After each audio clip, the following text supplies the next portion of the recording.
Graça e paz, meus irmãos. Amém. Graça e paz a todos. Nós vamos começar o nosso culto desta noite. Eu quero orar pela sua vida, eu quero orar por você. Eu quero dizer para você que está nos assistindo que ainda dá tempo de você compartilhar aí com os seus amigos. Entre aí no Face, manda para as pessoas da sua lista, pessoas que você conhece, para que essa mensagem, esse culto seja transmitido por um maior número de pessoas. Deus abençoe vocês aí que estão entrando agora no nossa live. Deus abençoe a sua vida. Nos ajude aí compartilhando esse link. Manda aí para os seus amigos, tá bom? Meus queridos, vamos orar nesse instante, pedindo a misericórdia de Deus para as nossas vidas, os nossos corações. Oremos. Ó Pai amado, nós te louvamos, Senhor, porque o Senhor é bom, porque a sua misericórdia dura para sempre, meu Deus. Nós te louvamos, ó Pai, porque no meio dos louvores tu habitas, ó Pai. E eu creio que o Senhor está aqui no nosso meio, nessa noite, aqui neste lugar, presencialmente, quando prestamos culto ao Senhor. Também na vida desses meus queridos que estão nos assistindo pela live. Que o Senhor abençoe a vida de cada um. Que o Senhor derrame a tua mão de poder, a tua graça sobre a vida de cada um. Pai, fale conosco nessa noite. Use, ó Pai, o teu servo, o pastor Alex, para trazer o teu recado aos nossos corações nessa noite, aqui nesse lugar. Nós te pedimos, nós te clamamos no nome santo de Jesus. Amém. Eu quero dizer que nós estamos com os nossos cultos online e os nossos cultos presenciais. Então, quem quiser vir assistir o culto aqui na igreja, as portas estão abertas para que você venha aqui assistir o culto conosco aqui. Sem mais delongas, vou passar para o pastor Alex, que vai trazer o recado dos nossos corações nessa noite. Lembrando que o nosso culto agora é apenas de 1 hora. E agora o pastor tem tempo para explanar a sua mensagem.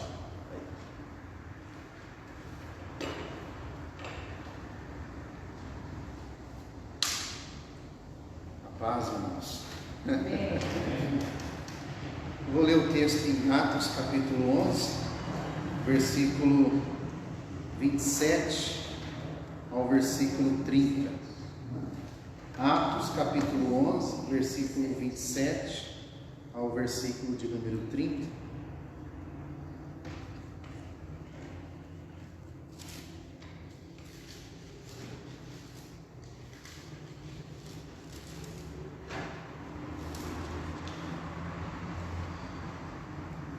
Texto bastante conhecido, mas pouco pregado. Sinceramente, acho que eu não lembro que já ouvi alguém pregando. Sinceramente, eu não lembro. Mas eu fiz essa leitura essa semana e lendo o livro de Atos dos Apóstolos e passando por aqui, Deus me fez ver algo assim importante e eu queria dividir com os irmãos. Naqueles dias desceram profetas de Jerusalém para Antioquia. Levantando-se um deles, chamado Ágabo, dava a entender pelo Espírito que haveria uma grande fome em todo o mundo, a qual aconteceu no tempo de Cláudio. Os discípulos determinaram mandar, cada um conforme o que pudesse, socorro aos irmãos que moravam na Judéia. Com efeito, isso eles fizeram enviando aos anciãos por mão de Barnabé e Saulo.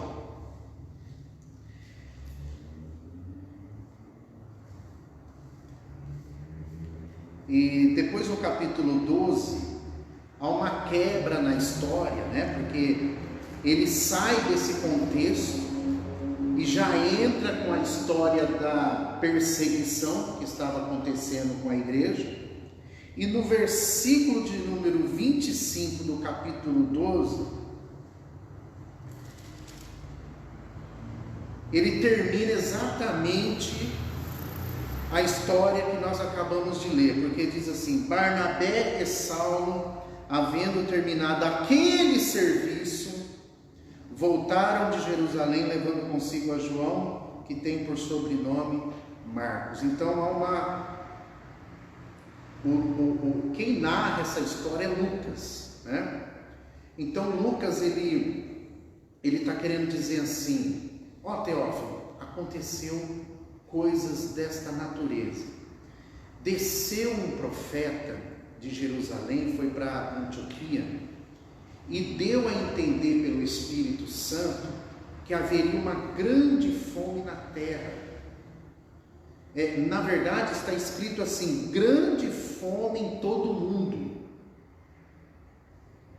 E tem mais. Então o que eles fizeram? A igreja fez para se organizar com relação a essa catástrofe, né, que estava para acontecer no mundo.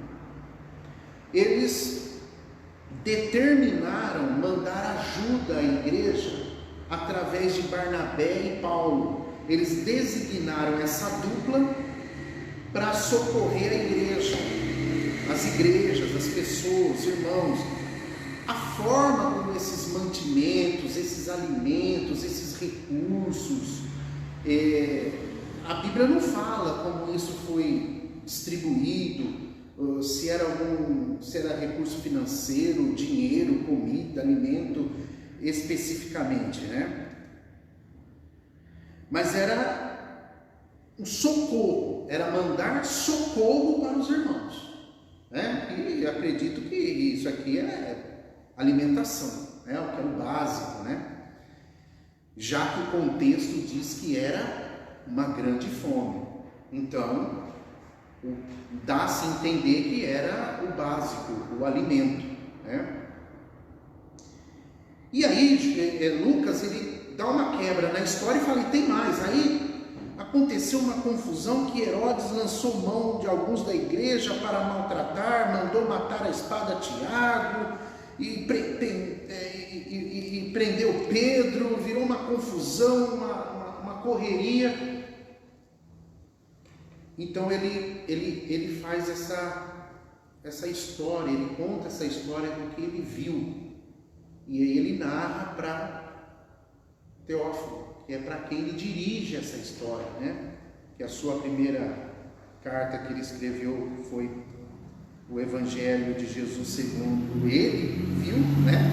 Que é Lucas, e agora ele escreve a história dos atos, das ações, das atitudes, de tudo que aconteceu com os apóstolos.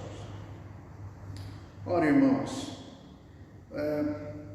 o que eu percebi lendo esse texto? E eu senti muito, eu acho que é um desabafo que eu vou fazer, né, com os irmãos. Ninguém esperava essa catástrofe mundial que nós estamos vivendo. Ninguém esperava que acontecesse um episódio como esse que está acontecendo no mundo. Ninguém esperava. Talvez pessoas aí, analistas, cientistas, pessoas, né, de um alto nível aí que vivem pelos governos, talvez saberiam de um perigo iminente. Mas nós aqui de baixo não esperávamos que a partir de março, 16 de março, não lembro, 20, 22, não lembro, de lá para cá, a vida de muitas pessoas deu uma reviravolta. Pessoas perderam seus empregos, perderam seus entes queridos, perderam pessoas da sua família, perderam suas casas, seus bens, perderam suas empresas, suas lojas. pessoas desesperadas, pessoas tirando suas vidas por causa disso, pessoas que não têm uma saída, pessoas que não têm para onde se socorrer. Então, há um desespero no mundo, né? Há um desespero. E a gente, naquele início, eu havia comentado com um irmão e disse: eu quero ver qual vai ser o comportamento da igreja no meio dessa pandemia. Por quê? A gente vê muitos pastores que vão nas redes sociais falando sobre os efeitos da pandemia. O que será do futuro da igreja? Como vai ser a igreja? Sempre é a mesma história, as mesmas palestras e sempre assim, o que vai ser o futuro da igreja? Na verdade, não é o futuro da igreja que a gente tem que refletir, é o que a igreja deveria fazer na pandemia. Porque o pós-pandemia não interessa. Se a gente não sabia do que iria acontecer, muito menos o que vai acontecer com a igreja. Então isso não interessa saber o que vai ser da igreja após pandemia. O que interessa para nós é saber o que a igreja está fazendo na pandemia. E os irmãos perceberam no texto que eles logo se organizaram à medida de socorrer os irmãos, de socorrer as pessoas, de estender a mão. A igreja, aqui nessa história, eles estavam preocupados com as pessoas, com as vidas. Eles estavam preocupados com o próximo, com aquele que não iria se alimentar, com as crianças que não teriam alimento, com o recurso que iria faltar. E eles se reuniram, a igreja se reuniu. O recurso que eles tinham, a igreja se reuniu para distribuir ajuda, socorro para os irmãos. Isso tem faltado no problema atual que a gente está vivendo. Exatamente isso a gente está assistindo, e não estou dizendo todas, não estou generalizando toda a liderança, nem todas as denominações. Casos isolados a gente viu aí um ou outro que estão fazendo alguma coisa para socorrer o próximo. Mas no geral, as igrejas, as denominações, a liderança se afastaram, se isolaram mesmo, né? Porque no começo era o tal do isolamento social.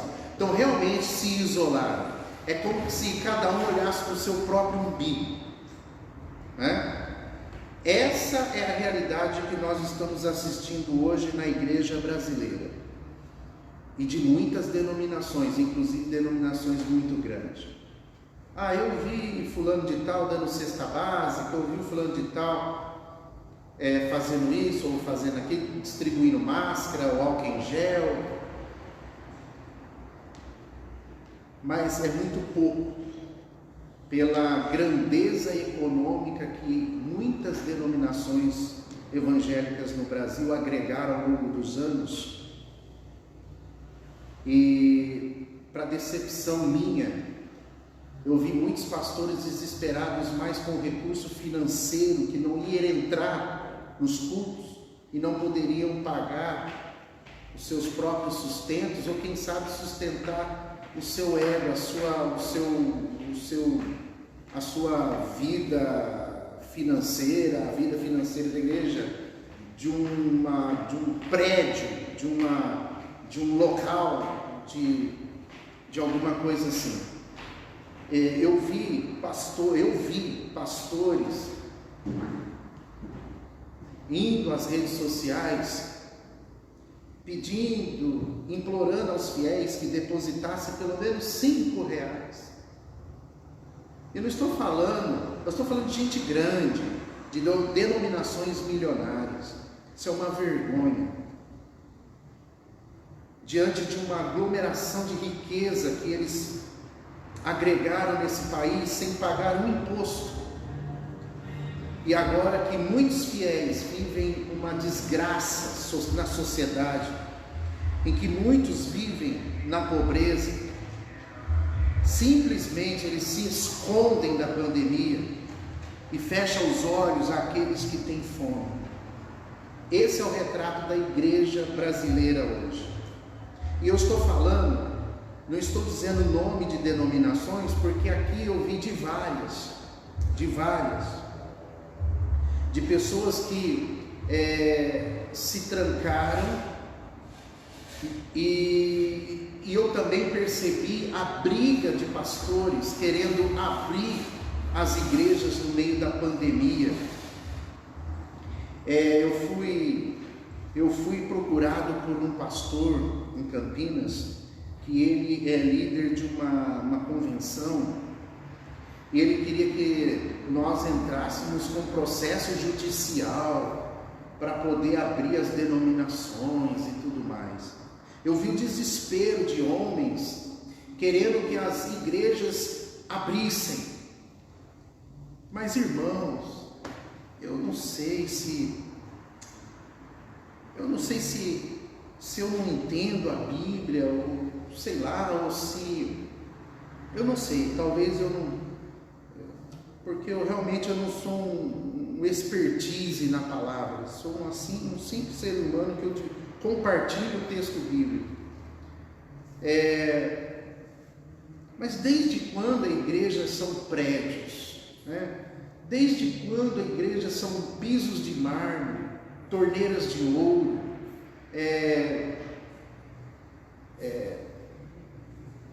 enfeites de gesso?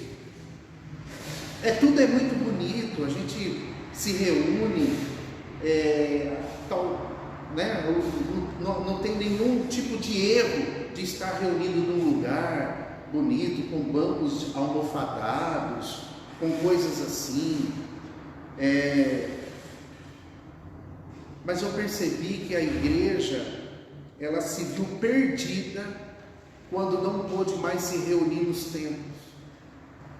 Ela perdeu sua característica de igreja quando ela parou de se reunir nos templos. E eu percebi que os líderes ficaram perdidos, porque não podiam mais se reunir nos templos.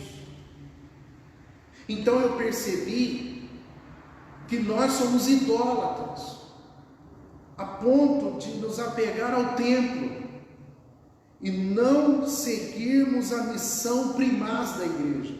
A missão primaz da igreja. Essa igreja não deixou de ser igreja por causa da fome ou por causa da perseguição. Eles se reuniam na casa dos irmãos, e para eles não fazia diferença alguma se eles estavam no templo, numa sinagoga ou na casa de uma simples irmã, mas eles continuavam sendo igreja. E a missão primaz eles não deixavam de cumprir, seja com perseguição, seja com fome, com catástrofe, com pragas, com pestes, com pandemia, seja com qual for, porque essa não é a primeira pandemia e não vai ser a última pandemia.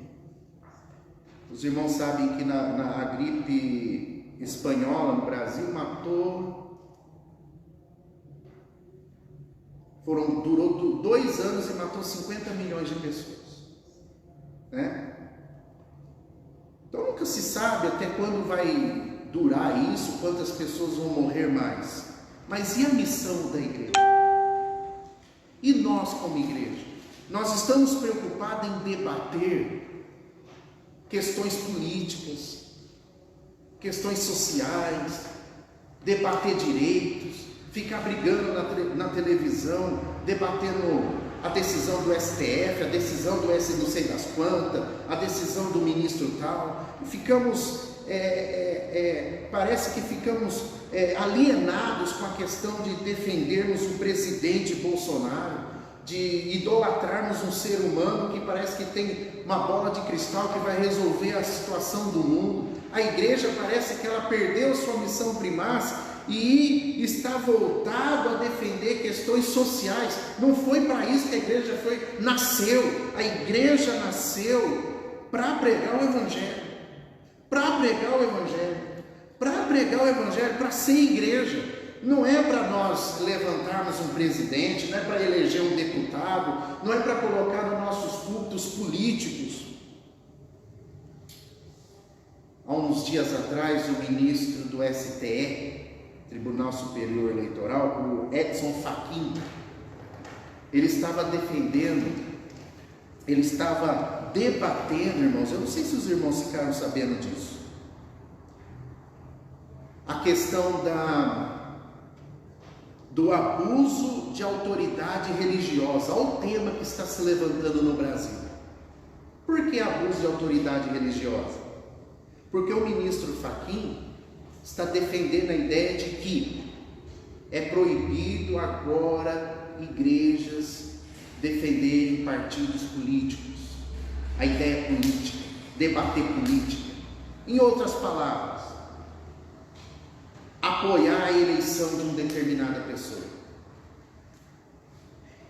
E eu vi pastores pentecostais, pastores reformados, pastores presbiterianos, batistas, assembleanos, debaterem onde já se viu. A igreja não nasceu para ficar questionando isso. Na verdade, é o incrédulo colocando a igreja no seu devido lugar, porque púlpito não é palanque de eleição. O incrédulo está se levantando para colocar a igreja no seu lugar, porque muita gente pode dizer assim: mas o que tem a gente ter um político, alguém? É tudo maravilhoso, o problema está nas intenções. Porque a maioria, eu falo por mim, por experiência própria, porque isso eu já vi, já testemunhei, já vivi, já convivi isso. Nos bastidores, a maioria dessas denominações são beneficiadas financeiramente com a eleição desses políticos. Porque esses políticos precisam do povo, e os líderes evangélicos têm o povo na mão, e colocam cabresto neles, e fazem eles votarem determinadas pessoas para depois serem beneficiados com recursos. A maioria dos pastores do Brasil. Não é à toa que andam de jato, carros importados, têm uma vida de luxo. É uma vergonha a igreja evangélica no Brasil. Os pastores são uma vergonha no Brasil. E nós vemos debates vergonhosos nas redes sociais. Pastores que eu tenho vergonha de dizer que são pastores, que estão debatendo questões de direito. A igreja não debate questões de direito, a igreja fala do Evangelho. Irmãos, a perseguição aqui era porque pregavam o nome de Jesus. A igreja do Brasil não está sendo perseguida. A igreja do Brasil está sendo engodada pela sua própria idolatria. Nós não estamos sendo perseguidos porque pregamos Jesus. Estamos sendo perseguidos porque estamos entrando por caminhos tortuosos, caminhos pelas quais não fomos chamados para trilhar. Não fomos chamados para trilhar esses caminhos. Não somos perseguidos porque amamos e pregamos Jesus Cristo. Nós somos perseguidos porque defendemos a política. Nós somos perseguidos porque defendemos nossos interesses, os nossos direitos. É por isso que nós estamos sendo perseguidos. Isso não é perseguição. Igreja, se arrependa dos seus pecados. Líderes, se arrependam dos seus pecados, porque então vocês vão queimar no fogo do inferno. Essa é a mensagem de Deus para nós hoje. Se arrependam e voltemos a ser igreja. A missão primaz da igreja, a visão que Deus deu para a igreja. Porque nós nos apegamos ao tempo. Ore, irmãos.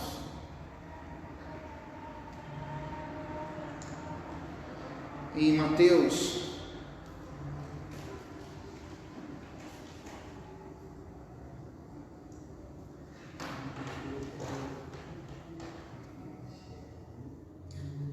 no capítulo de número 24, diz assim, versículo 1: saindo do templo, Jesus ia se retirando. Quando se aproximaram dele, os seus discípulos, para lhe mostrarem a estrutura do templo, ele, porém, lhes perguntou: não vedes tudo isso? Em verdade vos digo que não ficará aqui pedra sobre pedra que não seja derrubada. Os discípulos eram fãs, como todo judeu é fã do templo, adoravam o templo. Se não tivesse um templo, uma sinagoga, não tinha razão de adorar. Eram idólatras ao templo, e tudo que faziam era no templo, e o significado verdadeiro da adoração estava ligado ao templo. E os discípulos foram mostrar para ele a estrutura do templo, e Jesus não deu a mínima para o templo, porque Jesus se importa com as vidas que frequentam o templo. Jesus, ele não repara a suntuosidade do templo. Jesus, quando ele entra no templo, ele vê o sofrimento das pessoas. Mateus, no capítulo 21,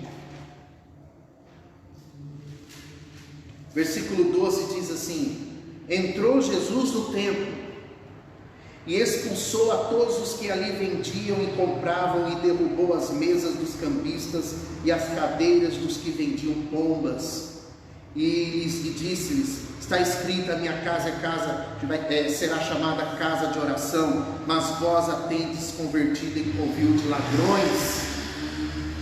Ladrões vieram ter com ele no templo cegos, coxos, e ele os curou.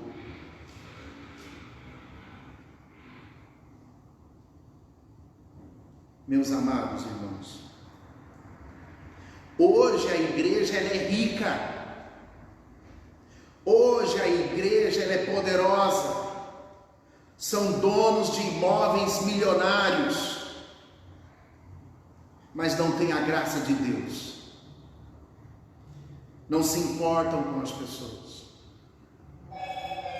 Ali, os líderes religiosos, quando viram isso, a Bíblia diz, ficaram indignados. É o finalzinho do versículo 15. É que os líderes religiosos fizeram, vendo a graça de Deus se manifestar na vida daquelas pessoas, eles ficaram indignados. No templo, Jesus não vê parede, não vê estrutura. No templo, Jesus vê as pessoas que precisam da cura, que precisam ser libertas, que precisam ser salvas. Malaquias, no capítulo 1, me chama a atenção essa leitura. Ele fala do sacrifício que as pessoas levavam ao templo, mas eram sacrifícios que não agradavam a Deus. E no versículo 10 me chama a atenção, Deus falando: oxalá houvesse entre vós alguém que fechasse as portas desse templo, para que não acendesse em vão o fogo do meu altar. Eu não tenho prazer em vós, diz o Senhor dos Exércitos, nem aceitarei da vossa mão a oferta. Deus dizendo: será que tem alguém que pode fechar essa igreja, esse templo, essa sinagoga? Porque os que eles estão oferecendo ali não estão me agradando, não é para mim, não é para minha glória. O culto que estão oferecendo é culto para si, para agradar o homem, para se enriquecerem, fazendo promessas que eu não faço, para pregar um falso evangelho.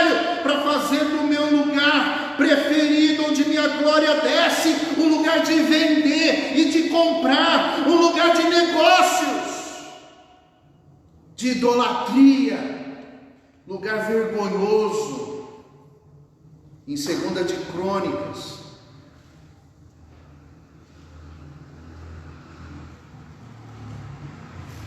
capítulo 7, conta a história da dedicação do templo. Quando Salomão acabou de orar, desceu o fogo do céu, consumiu o holocausto, e a glória do Senhor encheu aquele lugar.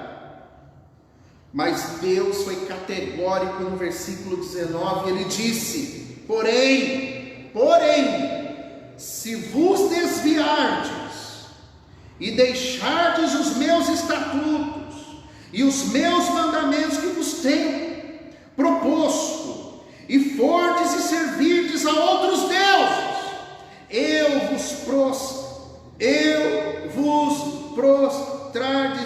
vos prostrardes a eles, então arrancarei a Israel da minha terra que lhes dei, e lançarei da minha presença esta casa que consagrei para o meu nome, e farei com que seja por vergonha, motejo entre todos os povos, e desta casa que é tão exaltada, qualquer que passar por ela se espantará e perguntará: por que fez o Senhor assim com essa terra e com essa casa? Eles responderão: porque deixaram o Senhor Deus de seus pais, que os tirou da terra do Egito.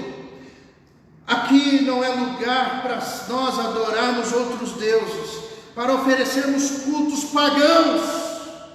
Nós precisamos voltar para o verdadeiro Evangelho, pregar o Evangelho, viver o Evangelho, olhar as pessoas que elas são a igreja do Senhor Jesus, as pilastras, os tetos, as luminárias, tudo isso não tem valor. Deus disse: olha, se deixares tudo isso, eu vou abandonar esta casa, eu vou entregar aos povos, porque assim eu não quero desta maneira. Porque o que Deus quer é um compromisso, o seu compromisso pessoal com Ele. Não é o seu compromisso com a estrutura, não é o seu compromisso com uma denominação, não é o seu compromisso com um estatuto denominacional, mas é um compromisso com a sua palavra, com a sua verdade. Esse é o estatuto, esse é o estatuto. Não podemos ser idólatras a ponto de defendermos nossa denominação. Nós precisamos defender o Evangelho de Jesus Cristo. E se for para isso que eu devo ser preso, ser morto e maltratado, então para isso servirá para a glória de Deus. Mas se for para eu ser preso, morto e maltratado, porque eu defendo a homens, não há valor nenhum.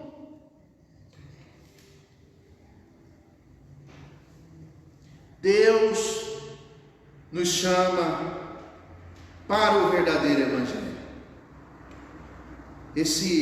Essa perseguição, tempo de fome, frio, desespero, tudo isso são coisas naturais, acontecem por causa do pecado, irmãos. A natureza está assim por causa do pecado. As pragas, elas vão acontecer por causa do pecado. Tudo isso é por causa do pecado. Toda essa degeneração é por causa do pecado. Degeneração na família, degeneração na igreja, degeneração na fé, degeneração na sociedade, degeneração em todos os ângulos da sociedade. Tudo isso é devido ao pecado. A força humana não pode resgatar, mas a graça de Deus pode salvar. Só a graça de Deus pode libertar. E foi para isso que Jesus nos chamou, para levarmos o Evangelho. Em Apocalipse, capítulo de número 21,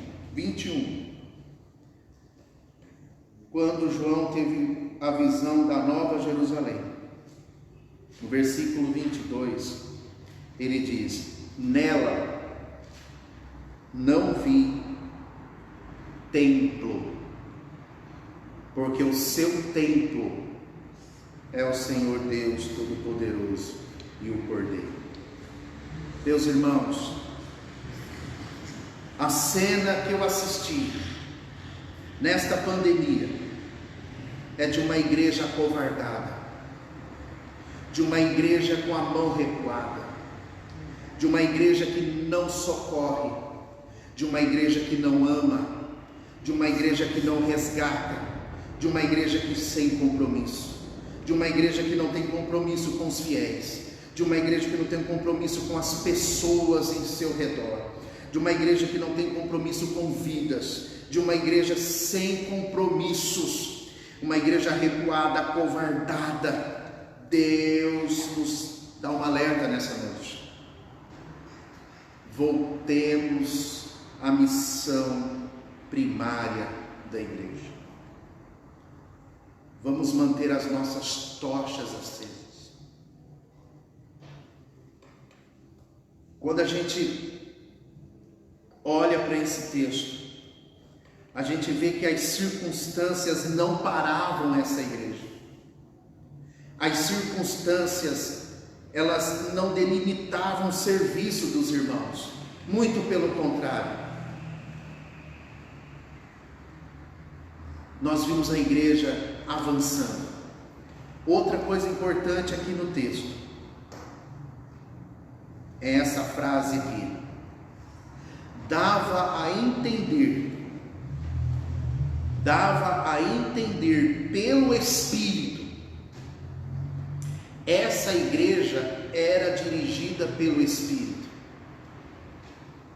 É por isso que estrutura de templo para eles não tinha valor, porque eles eram dirigidos pelo Espírito. A unidade da igreja era pelo Espírito. A unidade da igreja não dependia do templo. A unidade da igreja não dependia do local. A unidade da igreja não dependia templos de paz, templos de riqueza, templos de prosperidade. Muito pelo contrário, a Bíblia mostra que a igreja crescia em tempos de perseguição, mas perseguição por motivos certos, porque se pregavam Jesus Cristo ressurreto. A mensagem dos apóstolos era a ressurreição de Jesus. Eles pregavam que Jesus tinha ressuscitado. E eles falavam: aquele que vocês rejeitaram, ressuscitou. Aqueles que vocês pregaram na cruz, morreu, mas ressuscitou. E nós confirmamos isso. E nós somos prova disso, porque nós o vimos. A igreja era a igreja dirigida pelo Espírito Santo. E essa é a missão do Espírito Santo, é direcionar a igreja. Mas nós não precisamos dele mais, porque nós agora somos estudiosos, porque agora nós temos uma expertise, somos administradores de empresa, somos economistas, advogados, somos contadores, somos cientistas, somos teólogos, mestres, doutores, sabemos o beabá do grego, do hebraico, sabemos traduzir, mas esse evangelho ainda não entrou em nós. Falta-nos uma conversão, de compreender as escrituras, e não somente interpretá-las, mas ser transformadas por elas, ser dirigidas pelo Espírito Santo, porque as nossas igrejas se transformaram em empresas administradas que investiram em marketing pesado, em evangelho falso de promessas, que fazem promessas e que negociam o evangelho, que negociam a verdade, que pregam a mentira. Então nós não precisamos do Espírito, porque se nós formos dirigidos pelo Espírito Santo, nós não vamos ter lucros, nós não vamos chegar ao objetivo que nós queremos, porque hoje, igreja abençoada, ela tem um sinônimo de riqueza, de prosperidade, e não é isso. Se você olha a aparência, se você olha a estrutura, você está enganado, você é um idólatra, seu coração está afastado de Deus, está afastado da verdade. Se você abandonou esse lugar, porque esse lugar é simples, é humilde, não atende às suas expectativas, é porque você, desculpe, você adora você mesmo, as suas intenções, o seu ego, o seu egoísmo, a sua vaidade, e você não é um salvo em Jesus Cristo. Para você está preparado o fogo do inferno. Se arrependa dos seus pecados, se arrependa hoje, se arrependa agora, e agora você pare de adorar a Deus, achar que está adorando a Ele da forma como você tem feito, porque assim Deus não recebe a sua adoração. Deus não tem compromisso com os seus egos, com a sua vaidade. Cuidado, porque a aparência engana a gente. Cuidado, porque a aparência engana os nossos olhos. Cuidado com o seu coração. Eu vou dar 2 exemplos de pessoas que estão fazendo a coisa, estão errando fazendo a coisa certa. Lucas capítulo 22, versículo 48. Jesus disse para Judas: Judas, com um beijo você trai o filho do homem? Com um beijo, Judas. Porque quem olha do lado de fora, o que seria um beijo a não ser um beijo de amor? As pessoas se beijam, mas as intenções desse beijo não são sempre verdadeiras. Então aquilo que o seu olho vê nem sempre é a verdade. Não se engane, porque às vezes você pode estar errando, fazendo a coisa certa. Um outro exemplo que me chamou a atenção, lendo o livro de Atos dos Apóstolos, é o capítulo 16, versículo 17 e o versículo 18. Um episódio envolvendo Paulo. Eu vou ler o versículo 16. Indo nós ao local de oração, saiu-nos ao encontro uma jovem que tinha um espírito de adivinhação, a qual, adivinhando, dava grande lucro aos seus senhores. Esta, seguindo a Paulo e a nós, clamava, dizendo: estes homens que nos anunciam o caminho da salvação são servos do Deus Altíssimo. E isso fez ela por muitos dias, mas Paulo perturbou-se, voltou-se e disse ao Espírito, não a ela, mas ao Espírito que estava nela: em nome de Jesus Cristo, ordeno-te que saias dela. E na mesma hora saiu. Irmãos, ela elogiava os apóstolos, diziam que era servo do Deus Altíssimo, mas o problema era o espírito pela qual essas palavras eram transmitidas. As coisas que aparentemente te agradam, você tem que entender e discernir o espírito pelas quais elas existem. Se realmente é amor, se realmente é obra de Deus, se realmente é uma pregação do Evangelho, se realmente existe essa seria uma igreja verdadeira. Porque a aparência pode te enganar, mas o espírito que está por trás de tudo isso te faz você enxergar contrariamente o que você deveria ver. Então você pode estar errando, fazendo a coisa certa. E nesse instante eu quero terminar aqui, e não quero prosseguir, e quero terminar aqui dizendo, fazendo um clamor, pedindo: pare e voltemos a ser igreja, dirigidos pelo propósito do Espírito. Ouvir a voz do Espírito Santo, ouvir a voz dele. Meus irmãos, o Espírito Santo está tentando falar algo, está tentando dizer algo à igreja hoje. Essa pandemia veio para dizer algo, Deus está tentando dizer algo.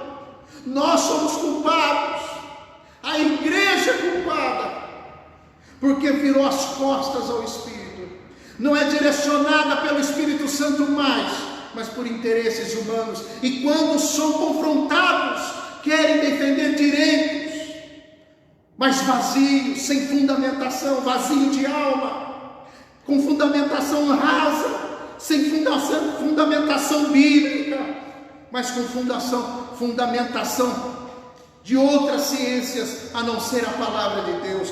Deus nos chama para uma missão, e não é essa que estamos vivendo, e não é essa que estamos enxergando. Voltemos ao Evangelho. Deus abençoe a sua vida, Deus abençoe a sua casa e a sua família. Pastor Deus.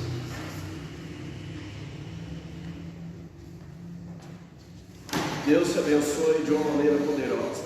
Eu espero que essa mensagem tenha falado ao seu coração, porque falou ao meu coração, e que a partir de hoje possamos repensar sobre a nossa conduta de vida cristã. Ainda hoje eu pregava na igreja Batista do Ieda, onde lá eu falava sobre essa questão da missão integral da igreja.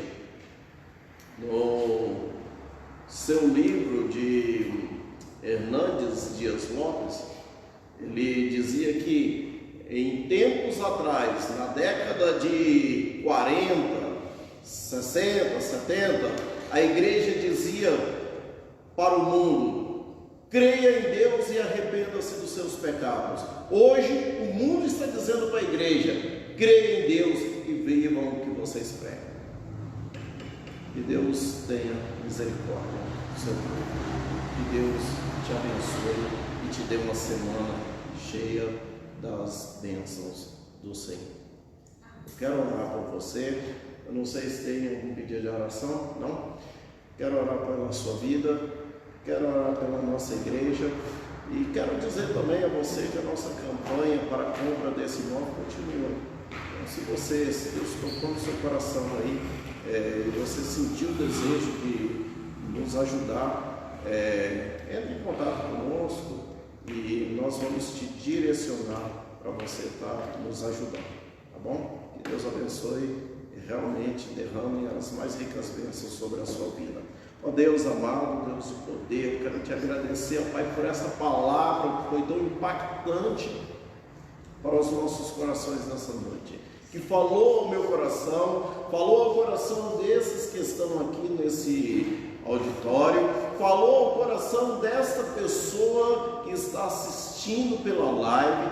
Ó Pai, que o Senhor complete essa mensagem, que essa semente que foi lançada, que ela venha germinar e brotar e dar frutos, ó Pai. E que então, ó Pai, possamos sair da inércia, possamos, ó Pai, entender que há um Deus que está no controle de todas as coisas, que há um Deus que pode todas as coisas, que há um Deus que até aqui nos ajudou, Ebenezer, até aqui nos ajudou o Senhor. Oh meu Deus, cuida do teu povo, Pai. Cuida desse teu filho, dessa tua filha que está desanimada, que está mergulhada nos mais profundos sono espiritual. Acorde essa pessoa, meu Deus, em nome de Jesus. Assim como o Senhor fizesse naquele vale de ossos secos, dando vida àqueles ossos que não tinha esperança nenhuma de estar vivo, e dali o Senhor levantou um grande exército. Eu peço que o Senhor faça isso nas tuas igrejas hoje, os teus pastores, meu Deus, que estão aí acomodados, ó Pai, estão internados em suas casas, suas igrejas. Ó Deus, cuida de cada um, meu Deus. Ó Deus, tenha misericórdia, Pai. Ó Deus, dá discernimento, dá direção, Pai, e nos mostra a Tua vontade, nos mostra o que o Senhor quer e espera de cada um de nós. Eu te peço isso, no nome santo de Jesus. Amém. Deus te abençoe, meu querido.